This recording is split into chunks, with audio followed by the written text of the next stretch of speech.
నమస్కారం. ఆర్జీ9 TV news కి స్వాగతం. మహాశివరాత్రి సందర్భంగా శ్రీశైలంకి వచ్చే భక్తుల రద్దీ బాగా పెరిగింది. వాహనాల రద్దీ పెరిగింది. కొంతమంది పాదయాత్ర కూడా చేస్తున్నారు. ఈ సందర్భంగా రెండు ముఖ్యమైన విషయాలు నేను ప్రజలకు తెలియజేయాలనుకుంటున్నాను. ఈ రద్దీ ఆత్మకూరు దోర్నాల మీదుగా బాగా రద్దీ పెరిగింది. అంటే నందికొట్కూరు, ఆత్మకూరు, దోర్నాల మీదుగా శ్రీశైలం చాలా వాహనాలు వస్తున్నాయి. భక్తుల రద్దీ బాగా పెరిగింది. అదేవిధంగా ఈ సందర్భంగా ప్రజలకు తెలియజేయడం ఏమంటే, గూడ్స్ వాహనాల్లో దయచేసి రావద్దు. గూడ్స్ వాహనాల్లో 20 మంది 30 మంది ఎక్కి వస్తున్నారు. రకరకాల ప్రాంతాల నుంచి వస్తున్నారు. గూడ్స్ వాహనాల్లో బాడీలో కూర్చుంటున్నారు, పైన పలకేసి మళ్ళీ దానిపైన కూర్చుంటున్నారు. ఈ విధంగా రావడం చాలా ప్రమాదకరం. యాక్సిడెంట్లు జరిగినట్టయితే ప్రాణ నష్టం జరిగే అవకాశం ఉంది. కాబట్టి గూడ్స్ వాహనాలను తప్పనిసరిగా మేము ఆపుతాము, కేసు రాస్తాము, వాహనం యొక్క పర్మిట్ రద్దు చేస్తాము, డ్రైవర్ లైసెన్స్ కూడా సస్పెండ్ చేస్తాం, వాహనాన్ని కోర్టుకు పెడతాం.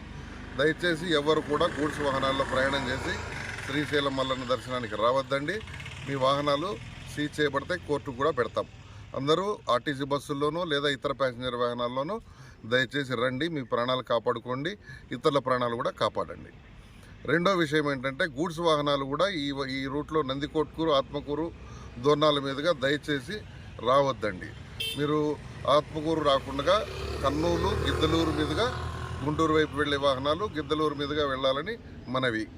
ఇంకా ముఖ్యమైన విషయం ఏంటంటే, కొన్ని వాహనాలు తెలంగాణ నుంచి, కర్ణాటక నుంచి, తర్వాత కర్నూలు జిల్లాలోని కొన్ని ప్రాంతాల నుంచి మిరపకాయలు లోడు వేసుకొని వస్తున్నారు. ఆ మిరపకాయల లోడు 8 ఫీట్లు 7 ఫీట్లు హైట్ ఉంటుంది. ఆ మిరపకాయల లోడు పైన రైతులు పడుకొని వస్తున్నారు. ఇది ఎంత ప్రమాదకరమో మరి మీరే ఆలోచించాలి. ఈ విధమైన వాహనాలు వస్తే కొన్ని ఓవర్లోడు ఉంటున్నాయి. ఓవర్ హైటు, ఓవర్లోడు ఈ 2 కేసులు రాస్తే 30,000 నుంచి 50,000 దాకా కేసు అవుతుంది. కాబట్టి అంత ఓవర్ హైట్ వేసుకోవద్దండి. ఈ మిరపకాయల లోడ్లు చాలా వస్తున్నాయి. రోజుకు 100-200 వాహనాలు వస్తున్నాయి. అవన్నీ కూడా మీరు దయచేసి నంద్యాల, గిద్దలూరు మీదుగా గుంటూరు వెళ్లాల్సిందిగా మనవి. దయచేసి ఈ రూట్లో వస్తే కేసులు రాస్తామని గుర్తుంచుకోండి. ఇంకొక ముఖ్యమైన విషయం ఏంటంటే, గూడ్స్ వాహనాల్లో ఎవరైనా ఇతర రూట్లలో వచ్చినా, ఏ రూట్లో నుంచి వచ్చినా పైన శ్రీశైలంలో ఖచ్చితంగా ఒక ఆర్టీఓ అధికారి మార్చి 5వ తారీఖు వరకు ఉంటారు. ఈ వాహనాలకు కూడా 20,000 30,000 నుంచి కేసులు రాసి వాహనం సీజ్ చేసి అన్ని రకాల చట్టపరమైన చర్యలు తీసుకుంటాము. దయచేసి గూడ్స్ వాహనాల్లో ప్రయాణం చేయొద్దండి. మీ ప్రాణాలు కాపాడుకోండి, ఇతరుల ప్రాణాలు కాపాడండి. ఇది ప్రజలందరికీ నా మనవి.